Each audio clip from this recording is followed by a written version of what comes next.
El mar es el territorio más antiguo del miedo. No por lo que muestra, sino por lo que oculta bajo kilómetros de agua oscura y presión aplastante.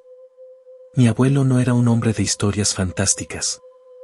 Pasó 30 años en la marina mercante y de su boca solo salían hechos secos, rutinas y anécdotas técnicas.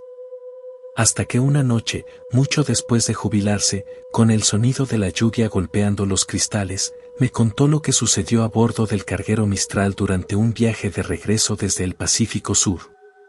No fue un motín, ni una bestia marina. Fue algo más sutil y por eso, más perdurable.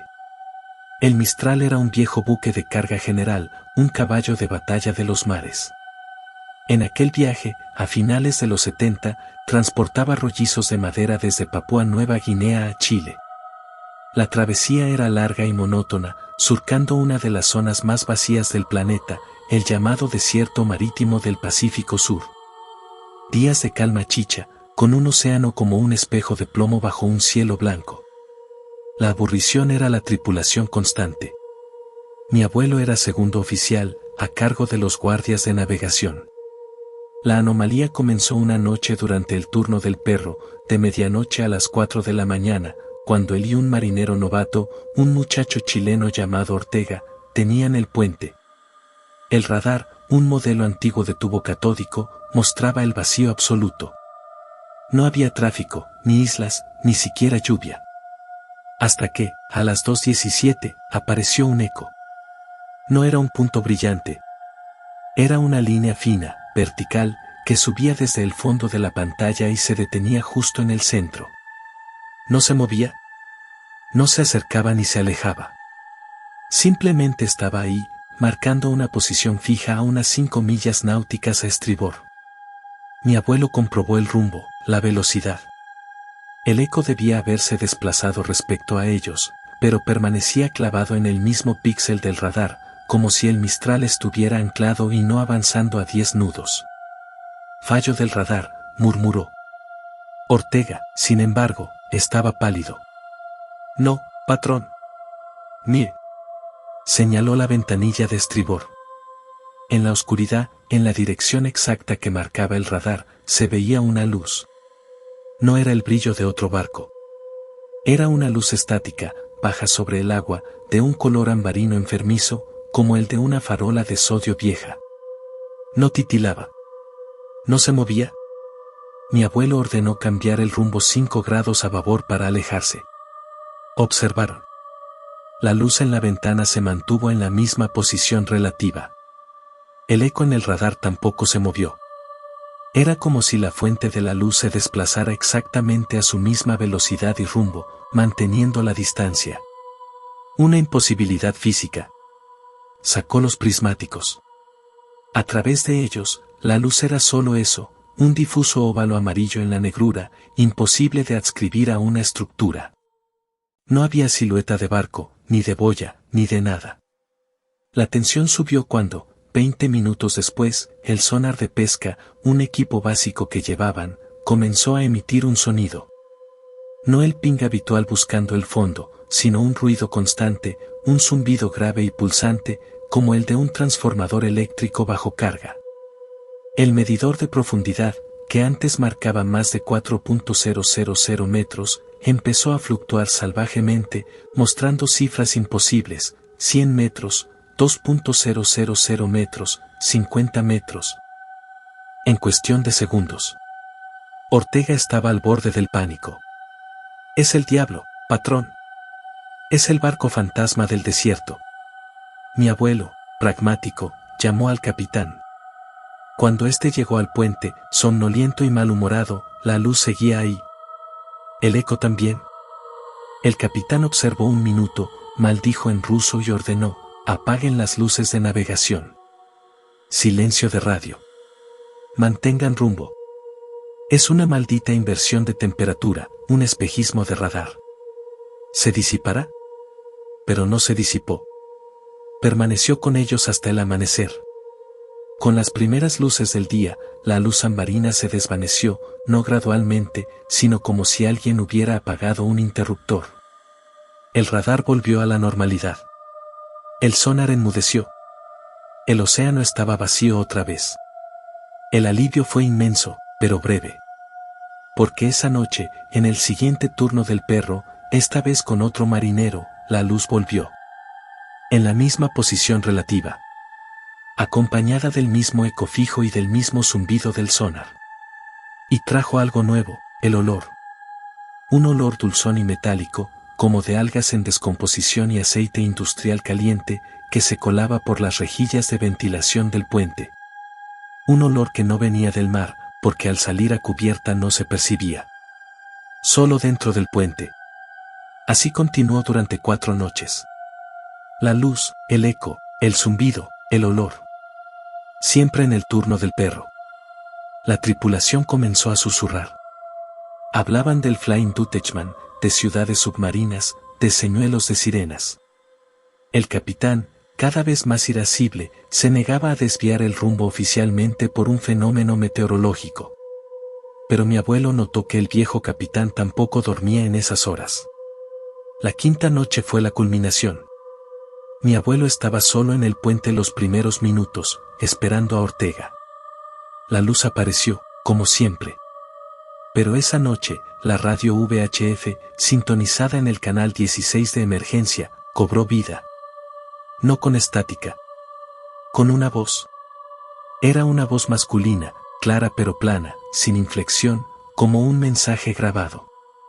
Dijo, en inglés con un acento indefinible, guardia reportando. Profundidad constante. Presión estable. No hay cambio. Una pausa de 15 segundos exactos. Y repitió la misma frase. Y otra vez. Era el informe de un vigía, de un centinela, pero de un vigía que reportaba desde las profundidades, desde un lugar donde no debería haber nadie. Mi abuelo, con la mano temblorosa, cogió el micrófono. ¿Quién llama? ¿Qué buque? ¿Cuál es su posición? La voz, sin alterar su tono monótono, respondió inmediatamente, como si estuviera esperando la pregunta, guardia del abismo. Posición, debajo de usted. Condición, vigilancia permanente. En ese momento, Ortega entró en el puente. Estaba demudado. Patrón, en los pasillos, las paredes, están sudando. Mi abuelo bajó con él un nivel. En los pasillos de metal, por las uniones de las placas, brotaba un líquido oscuro, viscoso, con el mismo olor dulzón y metálico. No era agua de mar. Era aceitoso. Y estaba tibio. Fue entonces cuando el Mistral se detuvo. No por una falla mecánica. El motor rugía, la hélice giraba, pero el barco, de pronto, no avanzaba. Era como si navegara en melaza, o como si una mano inmensa desde las profundidades lo sujetara por la quilla. El buque comenzó a vibrar con un temblor bajo y constante, como el de una máquina enorme funcionando a su lado. El capitán, desesperado, ordenó virar todo a estribor, forzando los motores al máximo. Durante 10 minutos angustiosos, el barco luchó contra esa resistencia invisible. Hasta que, de pronto, se liberó. Avanzó de golpe, como un corcho que sale de una botella. La luz se apagó. El zumbido cesó. El olor se disipó en minutos. La radio guardó silencio. Nunca más volvieron a ver la luz. Llegaron a Chile sin más incidentes. En el informe de navegación, el capitán anotó, encuentro con corriente marina contrarrestante y anomalía termal severa. Pérdida de velocidad temporal. Nadie discutió la versión oficial. Mi abuelo, sin embargo, siempre mantuvo su propia teoría. En esa zona del Pacífico, hay fosas abisales de más de 10.000 metros. Él creía que no habían topado con un fantasma, sino con una instalación. Algo tan vasto y antinatural como una ciudad o una máquina, sumergida a profundidades imposibles, que emite sus propias firmas, luz residual, interferencia electromagnética, desechos químicos. La guardia que reportaba por radio no era un espíritu, sino una grabación automática, una baliza de un sistema que seguía funcionando en la oscuridad, ignorante del tiempo en la superficie. Y su barco, al pasar por encima, simplemente había interceptado su señal, su zona de influencia, como un avión que cruza la estela de otro sin verlo. Lo que más le atormentaba no era el encuentro en sí. Era la frase, condición, vigilancia permanente. ¿Vigilancia de qué? ¿Y para quién? Sus vacaciones en el mar, aquel viaje rutinario, se convirtieron en la certeza de que las mayores extensiones de nuestro planeta no están vacías. Están ocupadas. Y no siempre por vida natural.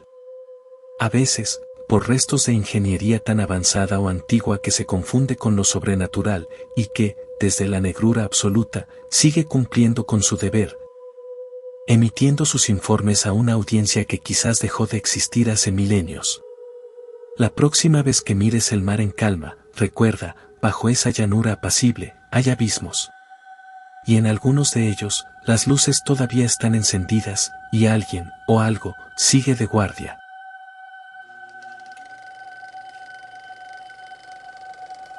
En el mar, las leyendas no se cuentan solo en los puertos. Se transmiten de guardia en guardia, en el silencio del puente de mando, bajo el resplandor de las pantallas de radar.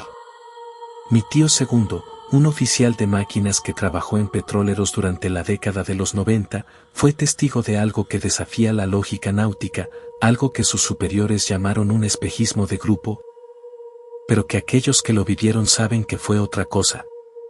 No se trata de un solo barco fantasma, sino de una ruta, una carretera marítima por la que transitan lo que ya no debería flotar. Sucedió a bordo del Petroceas, un petrolero de tamaño medio que hacía la ruta entre el Mar del Norte y el Mediterráneo. Era una noche clara, pero sin luna, en aguas internacionales al oeste de la Bretaña francesa. Mi tío, de guardia en la sala de control de máquinas, tenía todo bajo control. Los motores diésel gemelos ronroneaban con normalidad, los monitores mostraban temperaturas y presiones perfectamente verdes. La llamada vino del puente. Era el primer oficial, su voz tensa. Sala de máquinas, tenemos un tráfico inusual en el radar. Múltiples ecos en colisión con nuestro rumbo. Manténgase alerta por si necesitamos maniobras evasivas. Mi tío subió al puente por curiosidad. Lo que vio en la pantalla del radar lo dejó perplejo. No eran 1 o 2 ecos. ¿Era una procesión? Al menos 12 contactos, en fila india perfecta, avanzando en una línea recta que cortaba su rumbo actual. No emitían señal AIS, el sistema de identificación automática obligatorio. Sus velocidades eran dispares, algunas lentísimas, otras demasiado rápidas para no hacer ruido en el agua. Y todas se dirigían, aparentemente, hacia un punto en el mapa donde no había puerto, ni fondeadero, solo mar abierto. El capitán, un hombre curtido, frunció el ceño. Son errores. Inversión de capas, quizás un banco de peces enorme. Pero ordenó reducir velocidad y encender todos los focos de búsqueda, barriendo la oscuridad frente a ellos. Fue entonces cuando los vieron. No con los ojos al principio. Con los oídos. Desde el costado de babor, a través de la noche tranquila, llegó el sonido. No el ronquido de un motor diésel moderno. Era un sonido más antiguo, más mecánico, el golpeteo rítmico de una máquina de vapor de triple expansión, el sonido característico de los cargueros de la primera mitad del siglo XX. Chichuf, chichuf, chichuf. Era nítido, cercano, y sin embargo, no había nada en el agua donde apuntaban los focos, solo oscuridad vacía. Luego, uno de los marineros gritó, señalando a estribor. Allí, durante no más de 3 segundos, se materializó una silueta. Un buque de carga alto, con una sola chimenea inclinada y aparejo de carga en sus mástiles. No tenía luces de navegación. Su casco parecía descolorido, casi translúcido contra el cielo estrellado. Y luego, se desvaneció, como si una cortina de niebla se hubiera cerrado sobre él, pero la noche estaba clara. El sonido de su máquina de vapor, sin embargo, persistió unos segundos más antes de apagarse. A partir de ese momento, fue un desfile de anomalías. En el radar, los ecos seguían su marcha imperturbable. En el agua, los fenómenos se sucedían. Olores, el penetrante olor a carbón quemado, El acre aroma del aceite de ballena para las lámparas, el dulzón y nauseabundo olor a carga de fruta en descomposición. Cada olor llegaba en una ráfaga fuerte y luego desaparecía. Sonidos, el chirrido de poleas de madera, el toque de una campana de bronce, fragmentos de conversaciones en idiomas que mi tío no podía identificar, susurradas como si pasaran justo por el costado del barco. Lo más aterrador fue la sensación térmica. En sectores específicos de la cubierta, la temperatura caía en picado, como si una masa de aire gélido los atravesara, para volver a la normalidad unos metros más adelante. Un aprendiz, enviado a comprobar un sensor en la proa, volvió corriendo, temblando. Dijo que había visto, tallados en la pintura fresca de la Amura, números de identificación y nombres de puerto, Rotterdam, Hull, Dansk, que no estaban ahí horas antes. Y que se estaban desvaneciendo como si el propio casco los estuviera sudando. El capitán, con el rostro pétreo, dio la orden que nadie esperaba pero todos ansiaban: cambio de rumbo. 90 grados a babor. Salgamos de esta ruta. El Petroseas, un gigante de acero de 200 metros, viró pesadamente. Mientras lo hacía, mi tío, mirando por la ventana de popa, juró haber visto, a la luz de la estela del barco, las sombras de otras estelas, docenas de ellas, cruzando la suya en el ángulo original. Como si una flota invisible siguiera su camino imperturbable, ignorando por completo su presencia intrusa. Una vez alejados, todo cesó. El radar se despejó. Los olores, los sonidos, las sombras, desaparecieron. La normalidad regresó, pero cargada de un peso nuevo. En el diario de navegación, el capitán anotó: encuentro con fenómeno de espejismo colectivo y posible liberación de gases del lecho marino causando alucinaciones auditivas y olfativas. Rumbo alterado preventivamente. Era la explicación segura, la que no levantaba preguntas incómodas. Pero mi tío, años después, investigando por su cuenta, encontró un patrón. En las cartas náuticas antiguas, esa zona era parte de una ruta de cabotaje muy transitada por cargueros de carbón y madera entre el norte de Europa y el Mediterráneo. Desde finales del 1800 hasta los años 50. Una ruta donde se perdieron, no uno, sino muchos barcos, no en grandes tragedias, sino en desapariciones silenciosas, tormentas repentinas, colisiones en la niebla, fallos mecánicos. Barcos que nunca enviaron una señal de socorro, que simplemente no llegaron a su destino. Su teoría, que comparto, es que no vieron fantasmas individuales. Lo que el Petroseas interceptó fue una huella residual, como la estela de calor que deja un avión en el cielo, pero a escala temporal y marítima. El tráfico intenso y repetido durante décadas, sumado a las tragedias silenciosas, dejó una impronta en ese lugar, una especie de cinta magnetofónica grabada en la propia estructura del mar y la atmósfera. En ciertas condiciones de presión, temperatura y tal vez actividad geomagnética baja, la cinta se reproduce. No son almas en pena, sino ecos materiales, réplicas de energía y memoria ambiental que repiten el último viaje, el último rumbo, el último sonido. Aquella noche, no se toparon con un barco fantasma. Se colaron, sin querer, en el carril rápido de una autopista fantasma, en la hora punta de lo que ya no existe. La lección no fue sobre el más allá, sino sobre la persistencia de lo que fue. El mar no olvida. Solo archiva.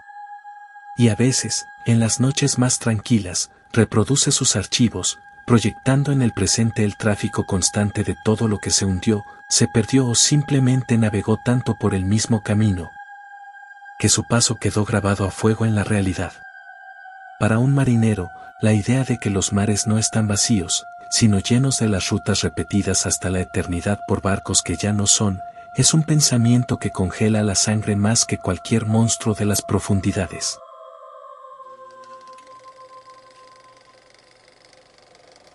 Existen lugares en el mar que son más que agua, son fronteras absolutas.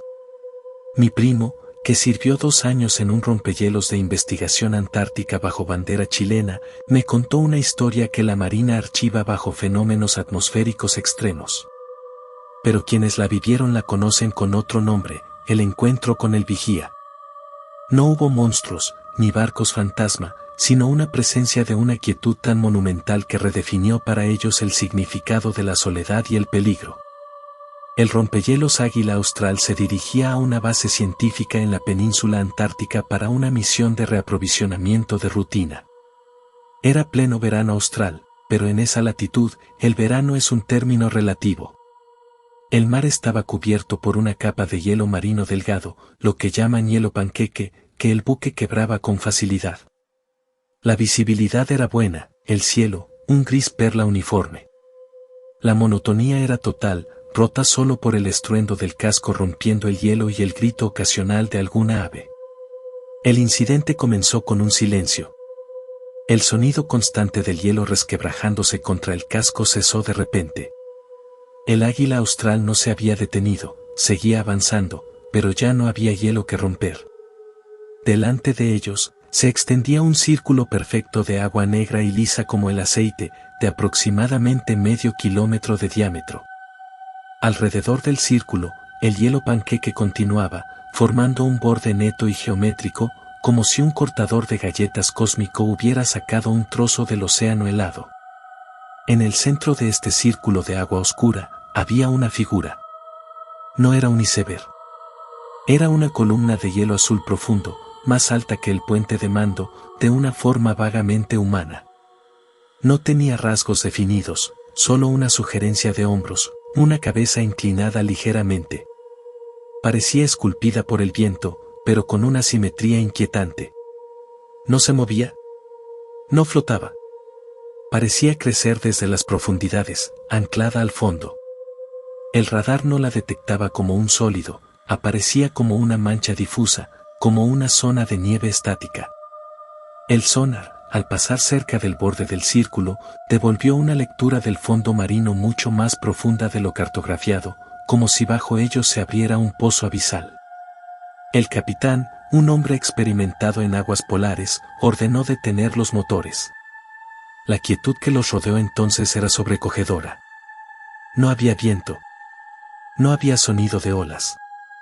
El único ruido era el leve gemido del casco del barco al ajustarse a la temperatura. Todos en el puente observaban la figura de hielo. Una sensación de vigilancia intensa, de ser examinados minuciosamente, emanaba de ella. No era hostil. Era imparcial, como la mirada de una montaña. Fue el oceanógrafo de a bordo, el doctor Ferran, quien notó el primer cambio. El agua no está generando hielo nuevo. Señaló los bordes del círculo perfecto.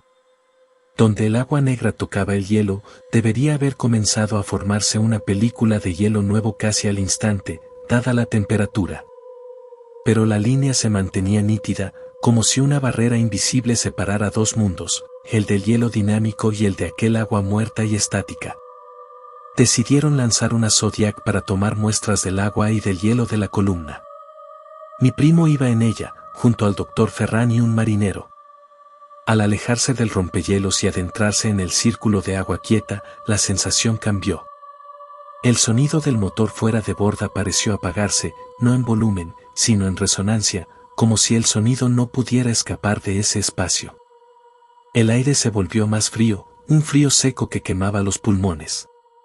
Y la figura de hielo, vista de cerca, era aún más imposible. Su superficie no era lisa, sino que estaba cubierta por intrincados patrones geométricos, como cristales fractales que se repetían hasta lo infinitesimal. Y en su corazón azul profundo, parecía haber algo atrapado, formas oscuras, alargadas, que podían ser burbujas de aire, o algo más. El doctor Ferran, extasiado por la rareza científica, extendió un brazo para raspar una muestra con su piqueta. En el momento en que el metal tocó la superficie del hielo, ocurrieron tres cosas simultáneamente. Primero, un sonido recorrió la columna. No fue un crujido.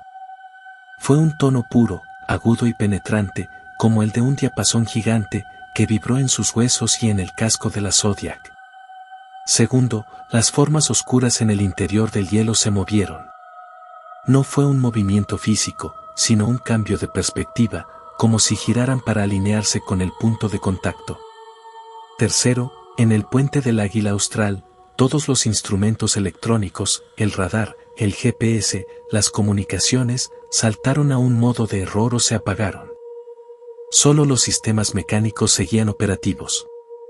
Pero lo peor fue lo que vieron en el agua alrededor de la Zodiac. Bajo la superficie negra y reflectante, aparecieron luces.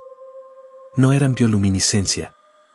Eran puntos de un azul eléctrico pálido, que se encendían en patrones secuenciales, formando círculos concéntricos que se expandían desde la base de la columna de hielo.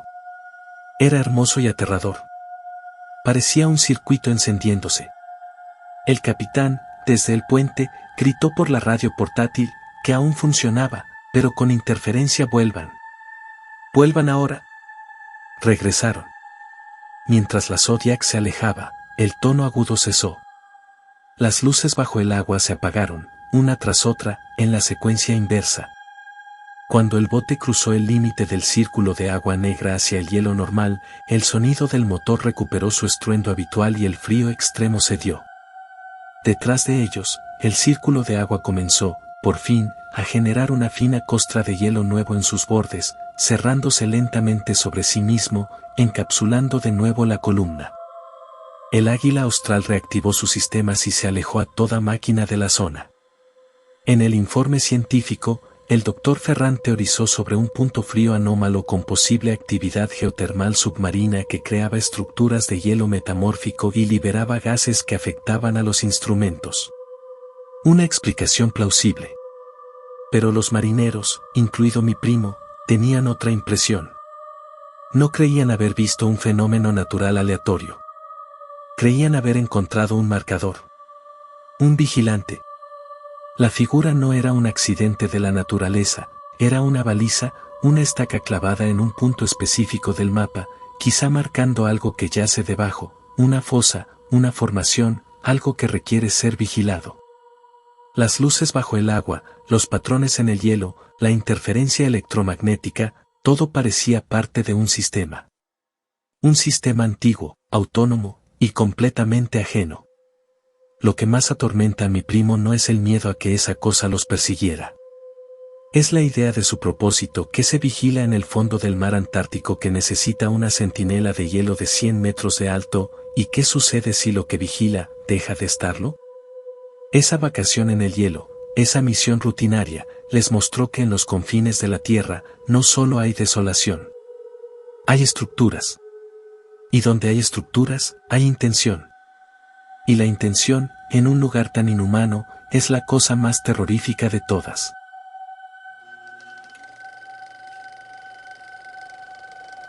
A veces, la búsqueda de aventura y la obsesión por capturar la belleza salvaje de la naturaleza pueden llevarte al borde mismo de donde no hay retorno. Esta historia es real y ocurrió hace unos años a un conocido fotógrafo de paisajes extremos, Marcos. Él no era marinero profesional, pero el mar, y en particular las tormentas marinas, eran su tema predilecto. Lo que le sucedió durante unas vacaciones trabajo en la costa gallega no tuvo elementos sobrenaturales. Solo tuvo agua, viento, y el error de cálculo de un hombre que creía conocer los límites. Marcos se había alojado en un pequeño pueblo de pescadores en una de las rías altas. Su plan era fotografiar el embate de los temporales del Atlántico contra los acantilados. Para ello, había investigado mareas, vientos, y tenía un equipo de primera, cámaras resistentes al agua, trípodes de titanio anclados al suelo, traje de neopreno de surfista de olas grandes. Su objetivo era un saliente rocoso llamado Diente del Diablo, un espolón que se adentraba varios metros en el mar y que, con marea alta y oleaje, quedaba completamente aislado, azotado por las olas por todos lados. Los locales le advirtieron: nadie va al Diente cuando el noroeste arrecia. Ni los nuestros. El día llegó. Los avisos meteorológicos hablaban de un temporal severo, con vientos de fuerza 8 y olas de 6 a 8 metros. Para Marcos, era la oportunidad perfecta. Se equipó y, aprovechando una bajamar relativa, cruzó el istmo de rocas que unía el Diente con el acantilado principal. Una vez allí, ancló sus trípodes en grietas previamente identificadas y se preparó. El cielo era una losa de plomo, el viento empezaba a aullar. Los primeros embates del mar eran impresionantes. Olas monstruosas se estrellaban contra la base del saliente, elevando columnas de espuma blanca que el viento desgarraba en lluvia salada. Marcos estaba en éxtasis, disparando sin parar, seguro de sus anclajes y de su posición elevada. La primera señal de que algo iba mal fue sutil. Un cambio en el sonido. El rugido constante del mar se quebró con un crujido profundo, como de huesos de la tierra rompiéndose. No lo pensó, era el sonido de las rocas siendo machacadas. La segunda señal fue más clara, el agua que barría la plataforma ya no era solo espuma. Llegaba con fuerza, en chorros laterales que le azotaban las piernas con la potencia de una manguera de bombero. El diente ya no estaba simplemente siendo azotado, estaba siendo engullido. La marea estaba subiendo más rápido de lo previsto, y el oleaje, al chocar contra el acantilado principal, creaba una corriente de retorno lateral que envolvía el saliente por todos los flancos. El pánico, cuando llegó, fue frío y lógico. Miró hacia el istmo de rocas por el que había venido. Ya no existía. Una furiosa masa de agua blanca y espumosa lo cubría por completo, golpeando con violencia contra la pared del acantilado. Estaba atrapado. Su único consuelo era que el punto donde estaba parecía el más alto. Sacó su teléfono móvil, protegido en una funda estanca. Tenía una barra de cobertura, débil, pero la tenía. Marcó el 112. La comunicación fue terrible, el viento robaba las palabras. Logró gritar su ubicación, atrapado en el diente del diablo. La operadora le dijo que activaban el rescate, pero que el helicóptero del servicio de emergencias no podía salir aún por la fuerza del viento. Le dijeron que se pusiera a cubierto y no se moviera. Pero no había cubierto. Solo roca plana y expuesta. La siguiente media hora fue un infierno de supervivencia pura. Se sujetaba a los trípodes anclados, agachándose tras ellos cuando olas más grandes se acercaban. El agua, a pocos grados sobre cero, le robaba el calor a pesar del neopreno. Lo peor no eran las olas que venían de frente, sino las laterales, las traicioneras, que barrían la plataforma de lado y amenazaban con arrastrarlo al mar. Perdió una cámara, arrancada de su trípode como si fuera un juguete. Entonces, vio la ola. No desde lejos, porque la niebla de espuma y la lluvia horizontal reducían la visibilidad. La sintió. Un descenso repentino del rugido, un silencio ominoso por un instante, seguido de un sonido bajo y gutural, como el de un tren de mercancías emergiendo de un túnel. A través de la cortina de agua, una pared verde oscura y espumosa se alzó, no frente a él, sino sobre él. No era solo una ola alta. Era un muro de agua que cubría por completo el cielo, que iba a barrer el diente del diablo por encima de su altura estimada. No había donde correr. No había donde agarrarse. En ese instante final, antes de que la pared cayera, Marcos hizo algo instintivo y absurdo.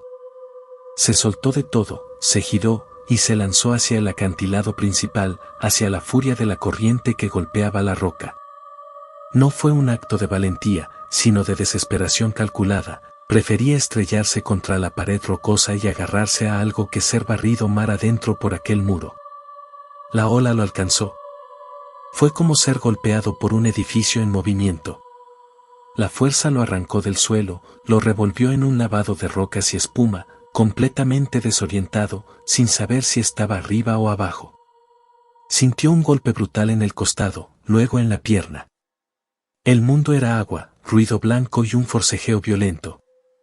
Cuando la ola retrocedió, arrastrando toneladas de agua de vuelta al mar, él no fue con ella.